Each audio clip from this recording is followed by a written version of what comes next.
Hello all, welcome to AN Reddy IAS Academy, and we are going to discuss right now a very important chapter called reading comprehension.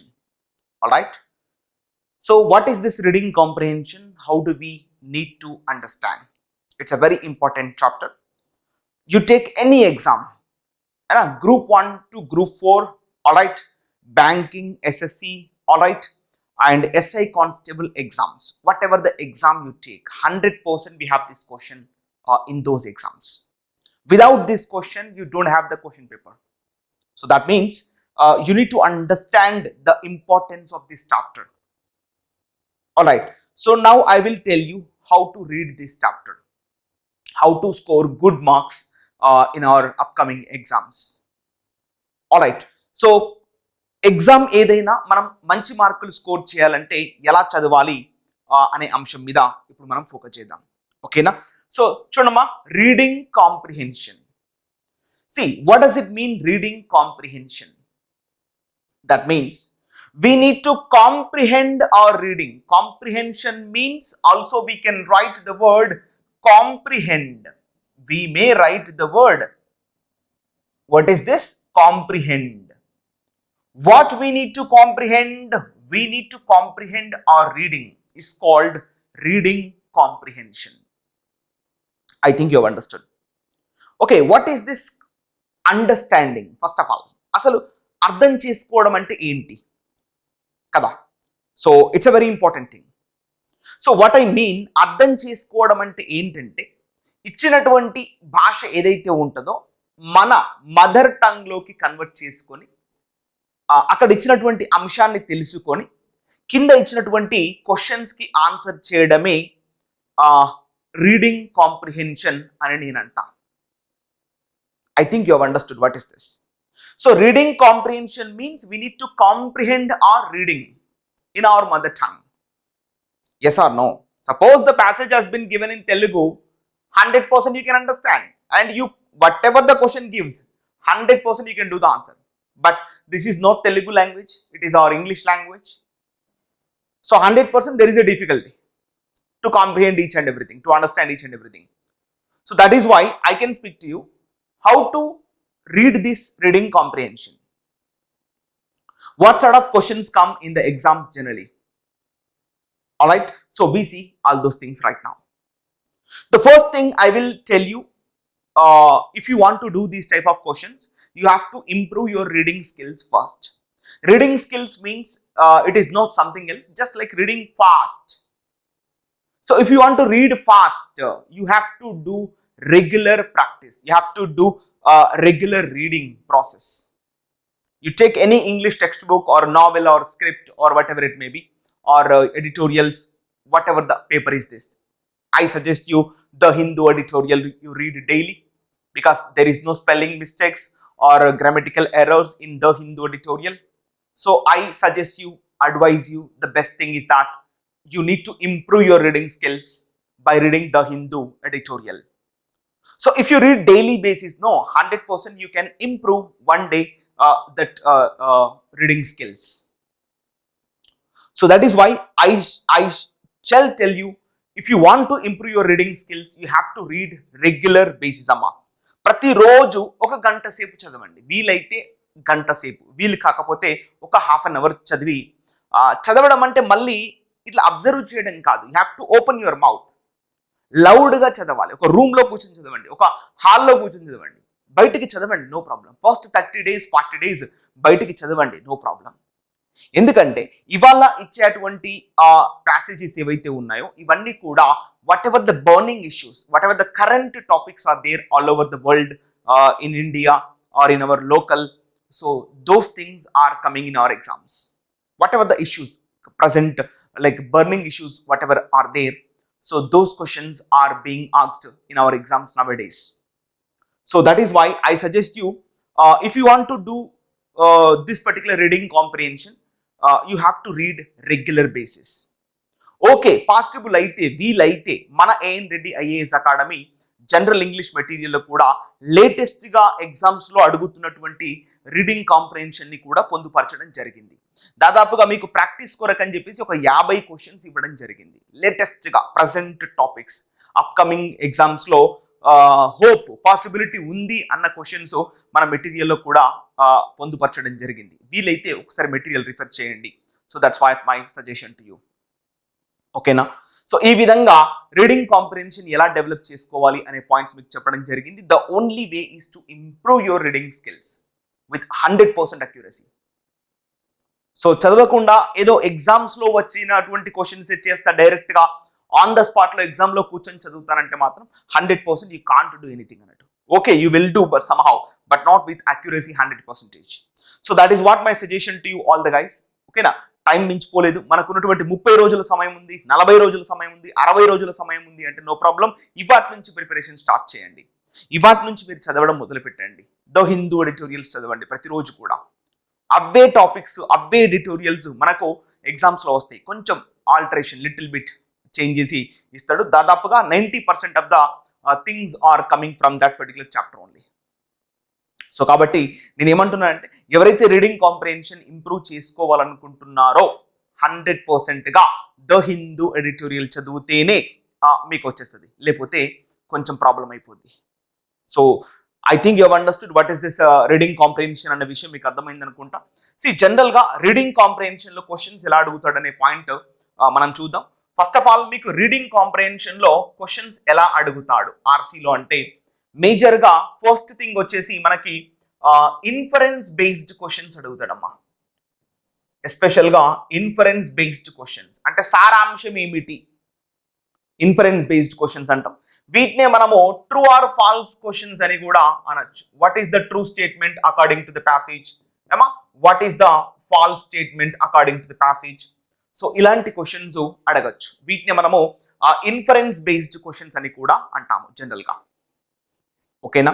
So ఇవి చాలా important అన్నట్టు. ఇవి మీకు clarity ఉంటేనే చేయగలరు, లేకపోతే కష్టం అయిపోద్ది. తర్వాత నెక్స్ట్ వొకాబులరీ బేస్డ్ క్వశ్చన్స్ అడిగేటువంటి అవకాశం ఉందమ్మా. కంపల్సరీ ఈ వొకాబులరీ బేస్డ్ క్వశ్చన్స్ మనకు ఎగ్జామ్స్లో ఉంటాయి. అంటే జనరల్గా what is the synonym of the particular word according to the passage, what is the antonym of the particular word according to the passage అని అడిగేటువంటి అవకాశం కూడా ఉంటుంది. వీటిని మనం వొకాబులరీ బేస్డ్ క్వశ్చన్స్ అని కూడా అంటాం అన్నట్టు. ఓకేనా? ఆ తర్వాత నెక్స్ట్ థర్డ్ వచ్చేసి మనకి కొన్ని తర్వాత what is the suitable title of the passage అని అడుగుతున్నామ్మా. What is the suitable title of the passage or what is the author's intention, అనా whatever the author the passage he's been written. So తన యొక్క intention ఏంటి, తను ఏమనుకుంటున్నాడు, what is the author's mood, what is the author's mind. ఆ తర్వాత వీలైతే what is the title of the passage అని కూడా అడగవచ్చు. ఓకేనా? సో వీటి పట్ల మనం కొంచెం అలర్ట్గా ఉండాల్సినటువంటి అవసరం ఉంది. అండ్ ద లాస్ట్, ఇంకేమైనా క్వశ్చన్స్ మిగిలిపోయి ఉంటే డైరెక్ట్ క్వశ్చన్స్ అడుగుతారమ్మా. Direct questions from the passage. ఇందులో ఎలాంటి మనకు వేరే ఏముంటే direct questions from the passage అడుగుతూ ఉంటాడు అన్నట్టు ఇట్లా. సో ఇక్కడ మనం తీసుకుంటే ఇది ఆర్సీ బేస్డ్ క్వశ్చన్స్ ఎన్ని అడుగుతున్నాడు జనరల్గా అంటే, ఫస్ట్ వన్ వచ్చేసి inference based questions, vocabulary based questions, ఏమా టైటిల్ ఆఫ్ ద ప్యాసేజ్, అదేవిధంగా direct questions from the passage. So ఈ విధంగా మనం తీసుకుంటే జనరల్గా true or false based questions 1, ఇక్కడ ఫాల్స్ క్వశ్చన్స్ 1 అంటే మొత్తంగా 2 క్వశ్చన్స్ అడుగుతారు. ఇక్కడ సినోనిమ్స్ యాంటోనిమ్స్ క్వశ్చన్స్ తీసుకుంటే జనరల్గా సినోనిమ్స్ 2 క్వశ్చన్స్, యాంటోనిమ్స్ 3 క్వశ్చన్స్. జనరల్గా నేను మీకు ఎస్టిమేషన్ ఇస్తున్నాను, ఇది ఇలానే వస్తుందని గ్యారెంటీ లేదు, కొన్ని క్వశ్చన్స్ తగ్గొచ్చు పెరగచ్చు. రైట్, ఇక ఆథర్స్ ఇంటెన్షన్ లేదా టైటిల్ ఆఫ్ ద ప్యాసేజ్ అంటే ఇక్కడ కూడా మీకు ఒక మార్క్ వచ్చేటువంటి అవకాశం ఉంది, ఒక క్వశ్చన్ అంటాం మనం. రైట్, ఒకసారి క్యాలిక్యులేట్ చేయండి. ఇక్కడ 5 + 3 8 వచ్చింది. డైరెక్ట్ క్వశ్చన్స్ ఒక 2 క్వశ్చన్స్ అనుకుందాం మనం ఈ విధంగా. ఇప్పుడు చూడండి మొత్తం క్వశ్చన్స్ ఎన్ని, 10 క్వశ్చన్స్ ఉన్నాయమ్మా. అంటే మీకు నవేడేస్ జనరల్గా ఇప్పుడు మనకు గ్రూప్స్ కానీ even like if you take SI constable exams కానీ 10 క్వశ్చన్స్ ఇవ్వకుండా 2 ప్యాసేజీలు ఇచ్చేసి 5 క్వశ్చన్స్ అడిగేటువంటి ఆస్కారం ఉండొచ్చు. అదైనా కూడా అంతే సేమ్ లాజిక్. ఇక్కడ 5 వొకాబులరీ బేస్డ్ క్వశ్చన్స్ ఉన్నాయంటే 2 అడగవచ్చు. ఫస్ట్ ప్యాసేజ్లో 2, సెకండ్ ప్యాసేజ్లో 2 అంటే synonym antonym, synonym antonym according to the passage, according to the passage. So ఇట్లా అడిగేటువంటి అవకాశం ఉందన్నట్టు. ఓకేనా? సో మొత్తంగా తీసుకుంటే ఇక్కడ మనకు 10 questions, 2 + 2 4 + 3 7 + 3 how many total 10 questions. అయితే నా ఇంటెన్షన్ ఏంటంటే మీరు చాలా మంది స్టూడెంట్స్ అసలు క్వశ్చన్ చూడకుండానే స్కిప్ చేస్తున్నటువంటి పరిస్థితి. అంటే నేనేమంటానంటే ఇప్పుడు చూడండి, మీరు అలాంటి పని చేయకుండా మీరేం చేయాలి, అవుట్ ఆఫ్ 10 క్వశ్చన్స్లోకి వెళ్ళి 50% ఆఫ్ ద క్వశ్చన్స్ లేదా 60-70% ఆఫ్ ద క్వశ్చన్స్ మీరు చేయాల్సినటువంటి అవసరం ఉంది. Of course nobody can do 10 out of 10 questions. అందరూ చేస్తారన్న గ్యారెంటీ లేదు, ఎందుకంటే టైం సరిపోదు. చాలా టైం కన్స్యూమింగ్ పార్ట్ ఇదమ్మా. అంటే మనం ఎంతో ఫాస్ట్గా ప్యాసేజ్ అక్కడ ఇచ్చి, అంటే దాదాపుగా నేను ఏమంటానంటే అక్కడ ఇచ్చేటువంటి ప్యాసేజ్ మనం చదవకుండా ఆన్సర్ చేయాల్సినటువంటి పరిస్థితి ఈ రోజుల్లో. కాకపోతే ఇక్కడ మనకు అసలు కంటెంట్ పైన ఐడియా లేదు, అసలు అవగాహన లేదన్నప్పుడు ఖచ్చితంగా టైం తీసుకుంటుంది. ఏదో జిఎస్టీ గురించి ఇచ్చాడు, ఇన్ఫ్లేషన్ గురించి ఇచ్చాడు, డిఫ్లేషన్ గురించి ఇచ్చాడు, రిసెషన్ గురించి ఇచ్చాడు, ఈ యొక్క జిఎస్టీ గురించి ఇచ్చాడు, monetary policy committee, RBI monetary policy committee. So వీటి పట్ల మీకు అవగాహన ఉంది ఆల్రెడీ అన్నప్పుడు మీరు ఫాస్ట్గా వెళ్ళిపోతారు. ప్యాసేజ్ అంత పెద్దగా చదవాల్సినటువంటి అవసరం లేదు, మీకు అన్ని ఆల్రెడీ వాల్యూస్ తెలుసు. Repo rate, reverse repo rate, bank rate, what is SLR, ఇవన్నీ మీకు ఐడియా ఉందనుకోండి. సపోజ్ ప్యాసేజ్ దానిపైన ఇచ్చాడు, మీకు ఐడియా ఉంది. What's happening between Russia and this Ukraine, who is supporting Ukraine, who are not supporting Ukraine, who is playing the neutral role. ఇవన్నీ మీకు already idea ఉంది. చైనా ఎవరికి సపోర్ట్ చేస్తుంది, చైనాకి అమెరికాకి మధ్యలో ఉన్నటువంటి గొడవలు ఏంటి, ఇండియా మరి అమెరికాకు సపోర్ట్ చేస్తుందా, రష్యాకు సపోర్ట్ చేస్తుందా, ఇటు చైనాకి సపోర్ట్ చేస్తుందా, అంటే ఇంటర్నేషనల్ రిలేషన్స్ అన్నట్టు ప్రపంచవ్యాప్తంగా ఉన్నటువంటి సంబంధాలు ఎలా ఉన్నాయి. సో వీటన్నిటి గురించి ఆల్రెడీ మీకు అవగాహన ఉందనుకోండి. ప్యాసేజ్ సపోజ్ దానిపైన ఇచ్చాడు అనుకోండి, మీరు పెద్దగా ఫోకస్ చేయాల్సిన అవసరం లేదు, మీకు ఆల్రెడీ తెలుసు కాబట్టి స్కాన్ చేస్తారు. టాప్ 2 వాడడం, స్కాన్ చేసి ఇలాంటి డైరెక్ట్ క్వశ్చన్స్ ఉన్నాయి కదా, మీరు 2 out of 2 క్వశ్చన్స్ పెట్టేస్తారు. డైరెక్ట్ క్వశ్చన్స్ రెండింటికి 2 చేయొచ్చు ఇక్కడ మనం, అవునా కదా. ఈ టైటిల్ ఆఫ్ ద ప్యాసేజ్ లేదా authors intention, authors mood, authors way of behaviour అడిగింది అనుకోండి, కొంచెం టఫ్ కాబట్టి క్వశ్చన్ వదిలిపెట్టండి. ఇలాంటి క్వశ్చన్ చేయాల్సినటువంటి అవసరం లేదు. అంటే లేదు అంటే లేదని కాదు, మీరు చేస్తే హ్యాపీ, లేదు కష్టంగా ఉందన్న వాళ్ళు వదిలిపెట్టండి, ఓకేనా. ఆ తర్వాత సినోనిమ్స్, యాంటోనిమ్స్, మొత్తం ఇక్కడ ఏమన్నా 5 క్వశ్చన్స్ ఉన్నాయండి. కాంట్ యూ డూ 3 క్వశ్చన్స్, ఇక్కడ 2 చేయండి, రెండిట్లకి 1 చేయండి, 3 2 చేయండి. మొత్తంగా 5 ఉన్నాయి, 50%, ఒకటి 2, ఒకటి ఎక్కువ, ఒకటి తక్కువ. మొత్తానికైతే 2 లేదా 3 చేస్తారు 100%. 1 సినోనిమ్ 1 యాంటోనిమ్ అయితే ఖచ్చితంగా చేస్తారు, నో డౌట్. ఇంకొకటి వేసుకోండి, యాంటోనిమ్లో ఇంకొకటి చేయండి, 3 అయిపోయినాయి మొత్తంగా. ఇక ట్రూ ఆర్ ఫాల్స్ క్వశ్చన్స్ కూడా టఫ్ అనిపిస్తే వదిలిపెట్టండి. ఖచ్చితంగా 1 లేదా 2, ఒకటి ఇస్తే ఈజీగా ఇస్తాడు, లేకపోతే 2 ఈజీగా ఇవ్వచ్చు. సో కాబట్టి మీరేం చూస్ చేసుకోండి, రెండింటిలోకి వెళ్ళి 1 తీసుకోండి. నేను ఒకటే మీకు సజెస్ట్ చేస్తున్నాను. సో ఈ విధంగా మొత్తంగా చూడండి, మనం కౌంట్ ఎంత వచ్చిందమ్మా. జనరల్గా చూస్తే 6 క్వశ్చన్స్ మీరు కరెక్ట్ చేశారమ్మా. With all accuracy 100% you have done 6 questions. మీరు ఎందుకంటే టచ్ చేయట్లేదు, నెగిటివ్ మార్కులు ఉన్నాయని చెప్పేసి మిగతా 2 క్వశ్చన్స్ని టచ్ చేయట్లేదు మీరు. అక్కడ మీరు గమనించాలి పాయింట్. మీరు ఇంకా రెండింటిని చేయట్లేదు. ఏమిటా 2 క్వశ్చన్స్, ఇక్కడ ఒకటి, తర్వాత here 1 mark and here 1 mark, అంటే 4 questions you left and +1. I'm sorry, ఇక్కడ 1 you left, here 1 2 3 4 questions you have not attempted. No problem, don't attempt, because we have the negative marking in every exam. we have all the negative marks in all exams. Kabatti better not to apply that particular or not to attempt that particular questions that you are not confident of those questions. So ee vidhanga can't you do 6 out of 10, you can do 100%. Ee vidhanga 5 above meer mark pettukondi amma. Meeku 7 questions 8 questions ichchadu, 4 plus marklu pettukondi. లేదు 7 questions ఇచ్చాడు, లేదా 5 ఇచ్చాడు అంటే 4 చేయడానికి ప్రయత్నం చేయండి, 3 చేయండి, 2 చేయండి, కానీ విదౌట్ అటెంప్ట్ చేయకుండా మాత్రం బయటికి రాకూడదు. ఈ విధంగా అట్లా అని చెప్పి తప్పులు అటెంప్ట్ చేయకూడదు. సో ఈ విధంగా, so this is my strategy, the best strategy that I follow all time generally. So కాబట్టి మీకు అన్ని క్వశ్చన్స్ వస్తే హ్యాపీ, కానీ నెగిటివ్ అటెంప్ట్ చేయొద్దు, ఎందుకంటే నెగిటివ్ మార్క్స్ ఉన్నాయి కాబట్టి నేను ఏమంటున్నా అంటే, ఈ విధంగా మీరు ఎవరైనా సరే ఆర్సీ చేయాలనుకున్న వాళ్ళు 10 క్వశ్చన్స్ ఇస్తే మినిమం 5 క్వశ్చన్స్ చేయండి. 6 7 8 చేసినా పర్లేదు, కానీ తప్పులు చేయడానికి ప్రయత్నించకూడదు. సో ఈ విధంగా మనకి ఎగ్జామ్స్లో క్వశ్చన్స్ వస్తాయి. ఇన్ఫరెన్స్ బేస్డ్ క్వశ్చన్స్, సారాంశం based questions, vocabulary based questions, title based questions, అతను డైరెక్ట్ క్వశ్చన్స్ కూడా అడిగేటువంటి అవకాశం ఉంటుంది, ఓకేనా. సో మనం కొన్ని చిన్న చిన్న ప్యాసేజ్లు తీసుకుందాం. ఫస్ట్ మనం ఎక్సర్సైజ్ చేస్తున్నాం కాబట్టి మనం ఏం రెడీ ఐఏఎస్ అకాడమీలో మీకు ఎలా చేయాలి, ఫస్ట్ ప్యాసేజ్ చదువుకోవాలా, ఆన్సర్ క్వశ్చన్ చదువుకోవాలన్న ఒక క్లారిటీ ఉంటుంది. అయితే నేనేమంటానంటే ప్యాసేజెస్ అనేది వివిధ రకాలుగా ఇస్తాడమ్మా మనకి ఎగ్జాంపుల్. సైన్స్ అండ్ టెక్నాలజీ, ఈ యొక్క ఎకనామిక్స్ పైన, ఫినాన్స్ పైన, ఆ తర్వాత ఎవరైనా స్టోరీ బేస్డ్ క్వశ్చన్స్ వస్తాయి, స్టోరీ బేస్డ్ ప్యాసేజెస్. ఆ తర్వాత ఇంకా ఏదైనా ఆథర్, ఏదైనా పర్సన్ గురించి అటువంటి ఆటోబయోగ్రఫీ రిలేటెడ్ ప్యాసేజీలు, డిఫరెంట్ ప్యాసేజీలు ఇస్తూ ఉంటాడు.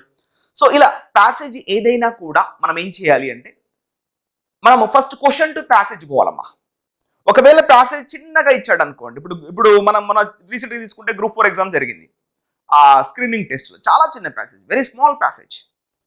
సో అలాంటప్పుడు మనం క్వశ్చన్ టు ఆన్సర్ పోయి మళ్ళీ ప్యాసేజ్ చదువుకొని ఆ తర్వాత మళ్ళీ క్వశ్చన్స్కి రావడం, ఇంత టైం స్పెండ్ చేయకూడదు. చిన్న ప్యాసేజే కాబట్టి విదిన్ 5 to 10 మినిట్లో మనం స్కాన్ చేయొచ్చు. ఓకేనా, 5 to 10 మినిట్లో మనం ఈజీగా స్కాన్ చేయొచ్చు.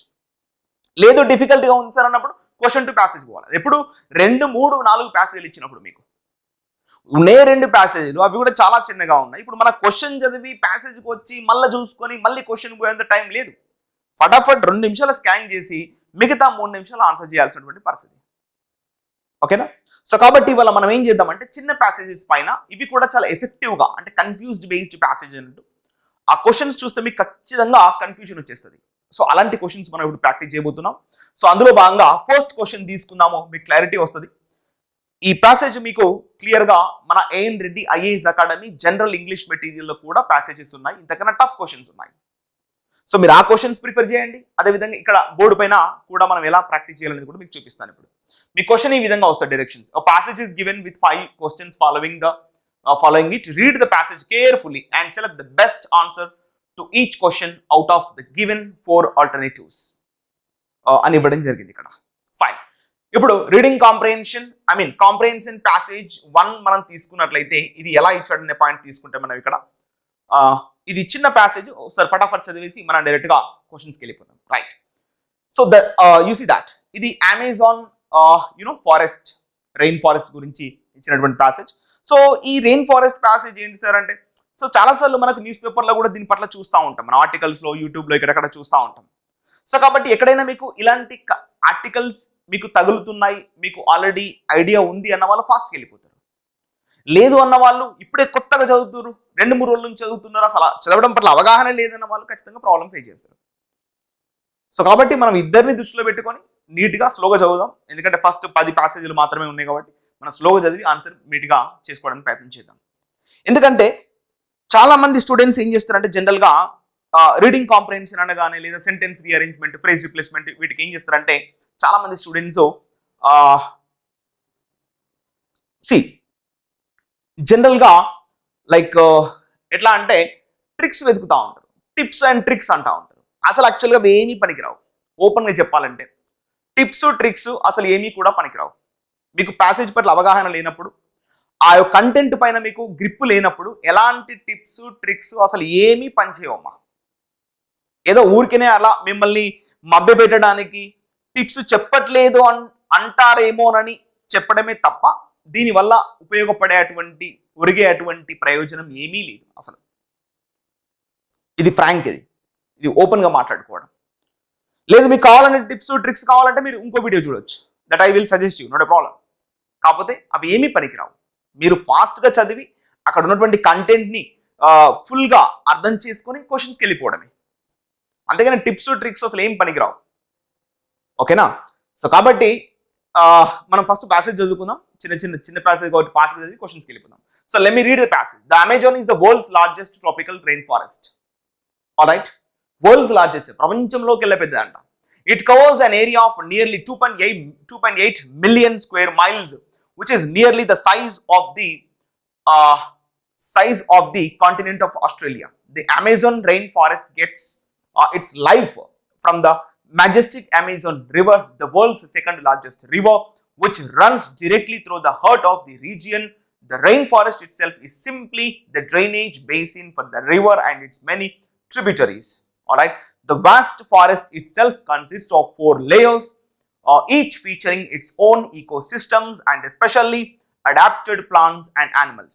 The forest floor is the lowest region since only 2% of the sunlight filters through the top layers of the understory. Very few plants grow here. What is that one? ఇగో ఇది ఇక్కడ చాలా తక్కువ plants పెరుగుతాయంట ఈ యొక్క under స్టోరీలో. Very few plants grow here. The forest floor, however, is rich with rotting plants grew here. Rotting vegetation. All right, with rotting vegetation and the bodies of dead organisms, which are quickly, which are quickly broken down into nutrients, integrated into the soil. Tree roots stay close to these available nutrients and decomposers, such as millipedes and earthworms use these nutrients for food. So, ఇది ఇచ్చినటువంటి passage ఇక్కడ. Next, the understory is the layer above the forest floor. Much like the forest floor, only about 2 to 5% of the sunlight reaches this shadowy realm. Realm ante centrama. All right. So many of the plants in the understory have large, broad leaves to collect as much sunlight as possible. The understory is so thick that there is very little air movement. As a result, plants rely on, that means depend on insects and animals to pollinate their flowers. Chusara, pollinate. You know what is the meaning of pollinate already, right? Right, pollinate their flowers. The layer above understory is canopy. అంటే first కింద ఉన్నటువంటి layer ఏంటమ్మా అండర్స్టోరీ అంట దీని పేరు. దీని పైన ఉన్నటువంటి లేయర్ ఏంటంటే canopy. What is this canopy? This is where much of the action in the rainforest occurs. Many canopy leaves have specially adapted leaves which form drip tips. Drip tips allow water to flow off the leaves, which prevents mosses, fungi and lynches from occupying the leaves. Leaves in the canopy are very dense and filter about 80% of the sunlight. The canopy is where the wealth of the rainforest's fruits, flowers grow. Alright, bromeliads, cup-like plants provide drinking pools for animals and breeding locations for tree frogs. So this is all about I'm reading. Next, the emergent layer. See that canopy kindanemo underscore. The next one is called canopy and the next one is called emergent layer. Idu inkoka peramma. Emergent layer is above the canopy and is the top layer of the rainforest. Idi chivarlo paina untadanta. Idi emergent. So trees in the emergent layer break through the canopy and may reach the heights of 200 feet. 200 feetల వరకు పెరుగుతాయంట చెట్లు. So leaves in the emergent layer are small and covered with special wax to hold water. Alright. Seeds are blown to other parts of the forest. అంటే blown అంటే గాల్లో ఎగిరిపోవడం అని. So trees which rise to the emergent layer are massive. చాలా పెద్ద ఎత్తున ఉంటాయంట చెట్లు. Many are braced by huge buttress roots. Trunks can be 16 feet circumference. Alright. Many animals that survive in the emergent layer never touch the ground. Avi ground ni touch chesinatuvanti dakala kuda ledanta. So this is all about, we have understood the Amazon rainforest గురించి మనం ఇక్కడ పూర్తిగా top to bottom చదివాము. ఒక విషయం చదివేటప్పుడే ప్రతి ఒక్క point గుర్తుపెట్టేసుకోవాలమ్మా. అంత తీక్షణంగా అంత ఇంటెన్స్ గా మీరు చదవాలి. ఏదో చదవడం అంటే టాప్ టు బాటం చదవడం కాదు. ఇప్పుడు నేను చదివిన విధంగా అంటే నేను చదువుతున్న కొద్దీ నేను పాయింట్స్ ఫీడ్ చేసుకుంటున్నాను. అంటే నేను ఏదైనా ప్యాసేజ్ చదివేటప్పుడు అంతే ఇంటెన్స్గా చదువుతాను. నేను ఏదో ఊరికైనా టైం పాస్గా చదవా. నేను ఇవాళ న్యూస్ పేపర్ చదవడం అంటే ఏంటంటే ఏదో టైం పాస్, అక్కడ ఉన్నటువంటి మ్యాటర్ ఏదో చదవాలనే ఉద్దేశంతో చదవడమే తప్ప మరి కాన్సన్ట్రేట్గా చదవడము 100% ఇంటెన్స్గా చదవడం అనేది వెరీ ఇంపార్టెంట్. మీరు చదివింది హాఫ్ అన్ అవర్ అయినా 10 నిమిషాలైనా 5 నిమిషాలైనా 100 నిమిషాలైనా మీరు ఇంటెన్స్గా చదవాలి. చాలా చాలా కేర్ఫుల్గా చదవాలి. ఏదో టైం పాస్కి చదివితే మనకు నష్టమే తప్ప లాభం ఏమీ ఉండదు. సో కాబట్టి మనం ఏమంటున్నాం అంటే ఇక్కడ నేను అలానే చదువుతాను. బేసిక్గా నేను ఏంటంటే ఏదైనా చదివితే ఇంటెన్స్గా చదువుతాను, లేకపోతే చదవను. యాక్చువల్గా నేను వీక్లీగా నేను మా అంటే ఒక 2 రోజులు 3 రోజులు కరెక్ట్ చదువుతాను. మిగతా 4 రోజులు ఫుల్ బయట తిరుగుతూ ఉంటాను. ఓపెన్ చెప్పాలి మీకోసం. సో కాబట్టి ఏంటంటే మీరు ఆ చదివేటప్పుడు అంత ఇంటెన్స్గా చదవాలి. ఏదో ఊరికైనా టైం పాస్గా చదవడం వల్ల ఏం లాభం లేదు. సో కాబట్టి నేను ఏమంటున్నా అంటే ఇప్పుడు మీరు అనుకోవచ్చు నేను ప్యాసేజ్ చదివాను సార్, ఫటాఫట్ చదివాను సార్ అంటే ఎస్ చదివాను, but I put my concentration. So ఇది యాక్చువల్గా ఎగ్జామినర్ మనల్ని ఏం టెస్ట్ చేస్తుండంటే ఇది మనం ఎగ్జామినర్ టెస్ట్ చేస్తున్నటువంటి అంశాలు ఇవి. సో కాబట్టి be careful what are we reading అనేది. ఓకేనా? So let us check the first question తీసుకుందాం మనం. ఇక్కడ రండి చూడమ్మా. Which of the following is not a layer of the rain forest? గుర్తుపెట్టారా? మనం ఏం చేస్తాం ఇప్పుడు అంటే, మీకు గుర్తుందనుకుంటా, నేను 3 లేయర్స్ చెప్పాను. ఫస్ట్ అండర్ స్టోరీ, దాని తర్వాత క్యానోపీ, ఆ తర్వాత ఎమర్జెంట్ లేయర్. అంటే 3 లేయర్స్ మాట్లాడుకున్నాం మనం. సో అండర్ స్టోరీ ఉంది, ఫస్ట్ అండర్ స్టోరీ, దాని తర్వాత క్యానోపీ, దాని తర్వాత ఎమర్జెంట్, పైనది ఎమర్జెంట్ లేయర్. కానీ ఈ సబ్ క్యానోపీ అనేది ఉందా? లేదు. కాబట్టి ఇదే ఆన్సర్ మనకి.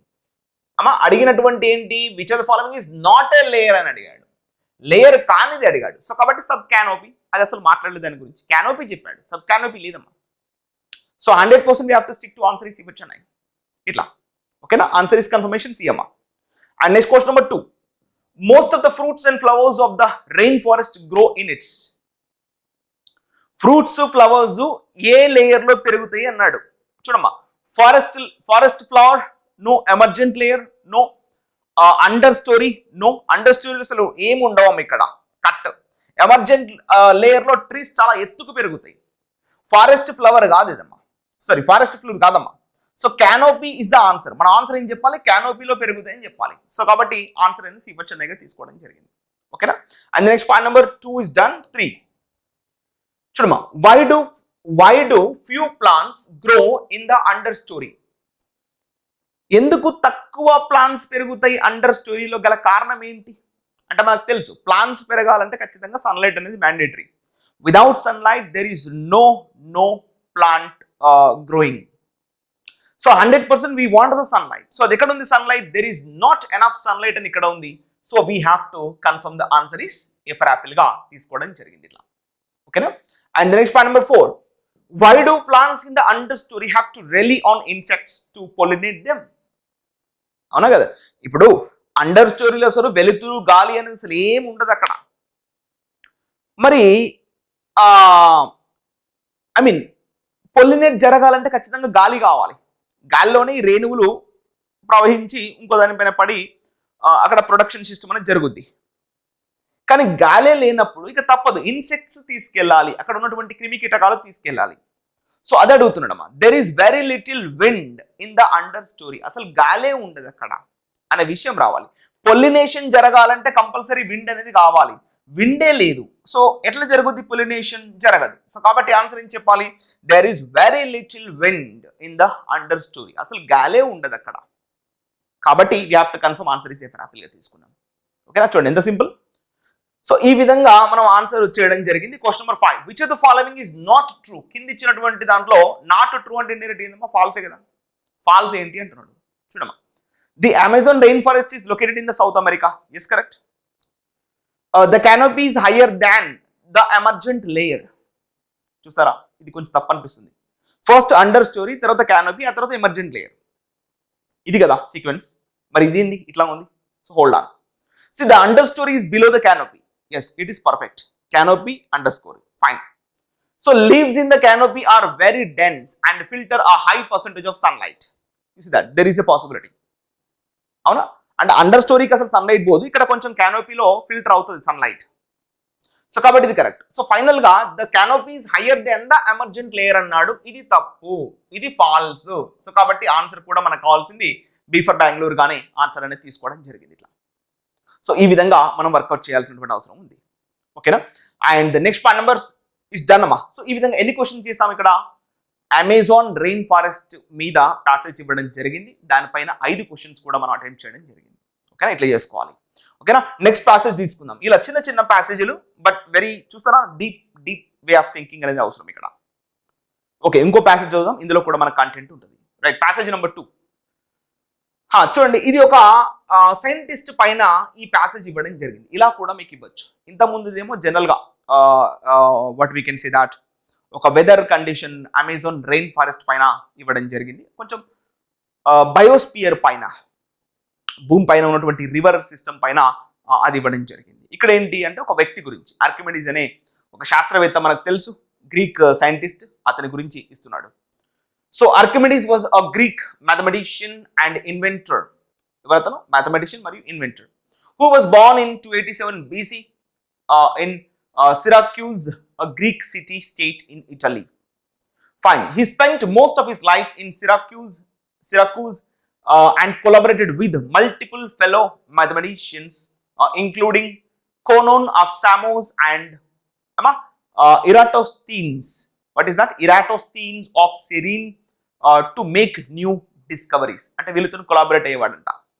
Fine. Archimedes made several renowned contributions to science and math.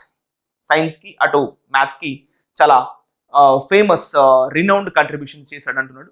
ఎక్కువ పాత్ర వహించాడు. He created two spheres. One was a star globe and the other was a mechanical representation of the movements of the sun, moon and planets. His Archimedes screw pump. Then పేరేంది? Archimedes screw pump. What is that? A device used to raise water for irrigation pumps using a rotating helix screw. Alright, is still used in developing countries today. అది ఈ రోజు కూడా అభివృద్ధి చెందినటువంటి దేశాల్లో ఉపయోగిస్తున్నారంట. So దాన్ని ఏమంటాం మనం? ఆర్కిమెడిస్ స్క్రూ పంప్ అని చెప్పడం జరిగింది. Alright, I think you have understood what is this. So, two of Archimedes' acclaimed mathematical accomplishments, including the discoveries of formulas for calculating the surface area and volume of a sphere. Right, Archimedes determined that surface area of a sphere with radius r can be calculated as 4 times the area of its biggest circle, also known as SA equal to 4r2. He also deduced that the volume of any sphere is 2/3 that of a cylinder in which it is inscribed. Alright, so resulting in the formula for the volume of the sphere, V equal to R3. So this discovery was important enough to Archimedes that he left instructions for his tomb. You know what is the meaning of tomb, right?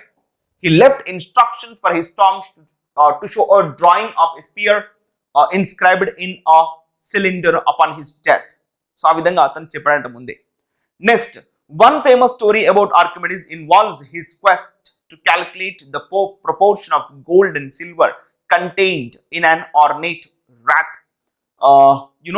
as per the orders of King Hiron II. According to legend, Archimedes discovered suddenly that he could observe the relative densities of gold and silver by weighing the rat in water. As he was in his bathtub, when he came upon this realization, he supposedly ran through Syracuse naked, shouting Eureka, Eureka, Eureka అని మొత్తుకున్నాడు అన్న విషయం మనకు కూడా తెలుసు క్లియర్గా. So this tale is likely untrue. అది అంతా కొంచెం నిజం కాకపోవచ్చు, but it is an amusing way of remembering other of Archimedes accomplishments. అంటే కొంచెం హాస్యాస్పదంగా గుర్తుపెట్టేసుకోవడానికి మనం ఈ విధంగా అభివర్ణిస్తామంట. Yes. And next, Archimedes died in either 212 or 211 BC in Syracuse, but his inventions and equations remain full of life, as does the striking image of him sprinting through Syracuse, bursting with excitement about his latest discovery. See that finished. So ఈ విధంగా Archimedes గురించి మనం మాట్లాడుకోవడం జరిగింది. ఇతను mathematician గా కూడా పెద్ద ఎత్తున పేరొందాడు. సో ఈ విధంగా మీకు తెలుసు ఆల్రెడీ ఆర్కిమెడిస్ సూత్రాలు మనం చిన్నప్పుడు నేర్చుకున్న పెద్ద ఎత్తున. సో ఫస్ట్ క్వశ్చన్ తీసుకుంటే, which of the following might be used in African farm land today? African farm land లో ఇవాళ కూడా యూజ్ చేస్తున్నటువంటి అంశం ఏంటి? సెకండ్ ప్యాసేజ్ లో చివరిలో చదువుకున్నామా? సారీ ఫస్ట్ లో చదువుకున్నాం. The gold and silver rod, no. Mathematical representation of the sun, moon and planets, no. Other the star globe, no. See that Archimedes screw pump ఇప్పటికి కూడా వాళ్ళు ఆ ఫార్మ్ ల్యాండ్ లో వాడుతున్నారని చెప్పాడు కాబట్టి, so కన్ఫర్మ్లీ 100% we have to speak the answer is number 4 గా తీసుకోవడం జరిగింది. అది Archimedes screw pump అని చెప్పాలమ్మా. ఈ విధంగా ఆన్సర్ అనేది 4 గా కన్ఫర్మ్ చేసుకున్నాం. ఓకేనా? And next question number 2. See that question number 2 తీసుకుంటే, according to Archimedes, which one is correct అంటాడు. According to Archimedes, the surface area of the sphere with radius r is twice the area of its largest circle. No, it's not twice, it's what? Thrice. So, kabatti the answer is tappu. Idi correct ayye avakasham ledu. The volume of any cylinder is the size of its biggest circle. No, 2/3 అని something అలా use చేశాడు. ఆ విధంగా చూస్తే ఇది కూడా మనకి wrong. The volume of any sphere is that of the cylinder in which it is inscribed. So ఇది కరెక్ట్ ఆప్షన్ చాయిస్. ఇది క్లియర్ గా మనకు ప్యాసేజ్ లో కూడా మాట్లాడాడు. The volume of any sphere is that of the cylinder in which it is inscribed. అంటే అందులో ఉన్నటువంటి సిలిండర్ పెడితే ఎంతైతే వాల్యూమ్ ఉంటుందో సో దాని యొక్క స్పియర్ వాల్యూమ్ కూడా అంతే అని క్లియర్ గా చెప్పినటువంటి అంశం కాబట్టి we have to confirm answer is third. ఓకేనా, ఇంకా ఫోర్త్ చదవాల్సినటువంటి అవసరం కూడా లేదు. The surface area of cylinder is 4 times, not 4 times అమ్మా, 2/3 అనేమో ఒకటి రాశాడు క్లియర్ గా, 2/3 అని చెప్పేసి.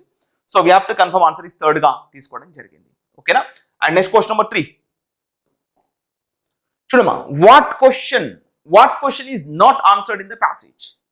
చూడండి.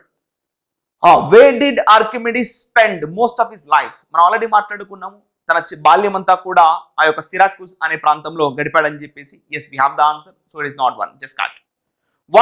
What equation did Archimedes use to calculate the volume of a sphere? Yes, ఆ స్పియర్ యొక్క వాల్యూమ్ ని కనుక్కోవడానికి ఆ ఫార్ములా ఏంటి అనేది కూడా ఆర్కిమిడీస్ చెప్పాడు. సో ఇది కూడా మనకు ఆన్సర్ కాదు.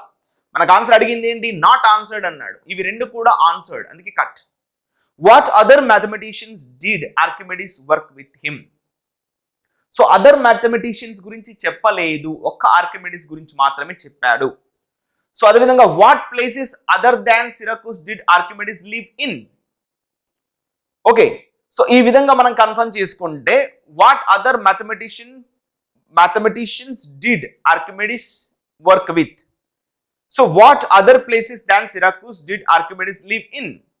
సో ఒకసారి ఫస్ట్ ప్యాసేజ్ తీసుకుందాం. క్లియర్ గా ఫస్ట్ ప్యాసేజ్ లో మనకి ఇచ్చినటువంటి దాఖలా ఇక్కడ చూడండి. Archimedes was a Greek mathematician and inventor who was born to Edison, Syracuse, a Greek state in Italy. He spent most of his life in Syracuse and collaborated with multiple fellow mathematicians, including Canon of Samos and Eratosthenes of Cyrene, to make new discoveries.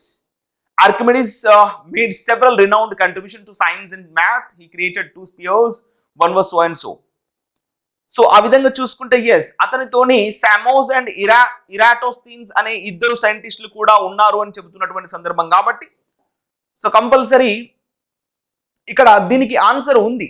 What other mathematicians did work with Samos and Eratosthenes అని చెప్పాడు కాబట్టి so ఇది మనకు వచ్చే అవకాశం లేదు, answer ఉంది కాబట్టి. సో ఇతను ఎక్కడ ఇంకొక ప్లేస్ లో నివసించాడు అని అడుగుతున్నాడు జనరల్ గా. What other than Syracuse did Archimedes live in? So ఈ అదర్ ప్లేసెస్ ఏంటో చెప్పలేదు కాబట్టి we have to confirm answer is number 5 గా తీసుకునేటువంటి అవకాశం ఉంది. ఓకేనా. And next question number 4 right. See that an epiphany means happiness is defined as a moment in which something suddenly becomes clear. According to the passage, which of the following serves as the best example of an epiphany in the life of Archimedes? You see that when he discovered he could find relative densities of gold. See, epiphany ante సంతోషం. ఎప్పుడు అతను సంతోషంగా feel అయ్యాడు, Eureka అని sound చేసుకుంటూ ఆ వీధిలో తిరిగాడు అని చెబుతున్నటువంటి సందర్భం. అది ఎప్పుడు అంటాడు జనరల్ గా. సో అది ఎప్పుడు అంటే ఇప్పుడు జనరల్ గా when he discovered he could find relative densities of gold and silver while submerged in water. So అప్పుడు యురేకా అని సౌండ్ చేసుకుంటూ మొత్తం వీధులను తిరిగాడు కదా. సో దాని గురించి మాట్లాడుతున్నటువంటి సందర్భం కాబట్టి so we have to confirm answer is number A గా తీసుకోవడం జరిగింది ఇట్లా. ఓకేనా. And next question number 5. Question number 5 తీసుకుంటే what word could replace acclaimed in the following sentence? 2 of Archimedes' acclaimed mathematical accomplishments involve the surface area and volume of a sphere. Acclaimed అంటే మెచ్చుకోవడం, పక్కవారిని పెద్ద ఎత్తున పొగడ్తలు అంటాం కదా. సో ఆ విధంగా తీసుకుంటాం. సో అట్లా తీసుకుంటే ఫర్గాటన్ వచ్చే ఛాన్స్ లేదు అమ్మా, కన్ఫ్యూజింగ్ రాదు, ఇంటెలిజెంట్ రాదు. సో ప్రైజ్డ్ అంటే పొగడ్తలు, పొగడము అని మీనింగ్ తీసుకుంటాము. సో ఆ విధంగా so acclaimed, the right synonym is called praised గా తీసుకుంటాం. ఆన్సర్ ఇస్ కన్ఫర్మేషన్ సి ఫర్ 9. ఓకేనా.